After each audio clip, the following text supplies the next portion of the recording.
We must take back the streets.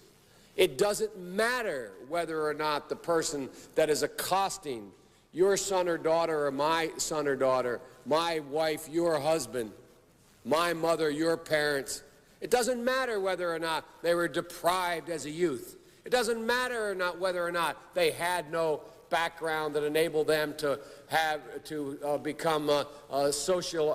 become socialized into the fabric of society. It doesn't matter whether or not they're the victims of society.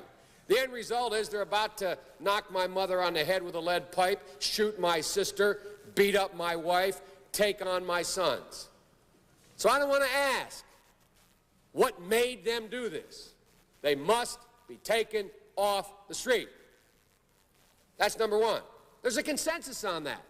Unless we do something about that cadre of young people, tens of thousands of them, born out of wedlock, without parents, without supervision, without any structure, without any conscience developing, because they literally, I yield myself 3 more minutes, because they literally have not been socialized.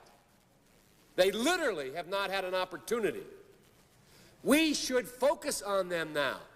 If we don't, they will, or a portion of them will, become the predators 15 years from now.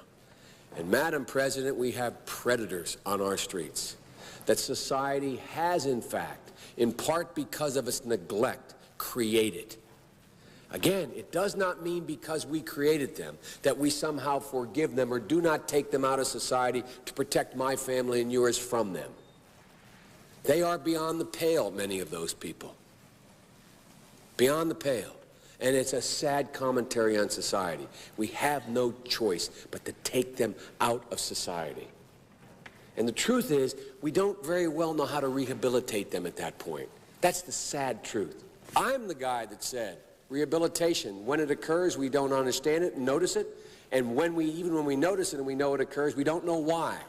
So you cannot make rehabilitation a condition for release. That's why in our system, there's the federal system, you serve 85% of your time. It's a shame, but we don't know how to rehabilitate. But there is a consensus, and I will cease. A, we must make the streets safer. I don't care why someone is a malefactor in society. I don't care why someone is antisocial. I don't care why they become a sociopath. We have an obligation to cordon them off from the rest of society, try to help them, try to change their behavior. That's why we do in this bill. We have drug treatment and we have other treatments to try to deal with it. But they are in jail, away from my mother, your husband, our families. But we would be absolutely stupid as a society if we didn't recognize the condition that nurtured those folks still exist. And we must deal with that.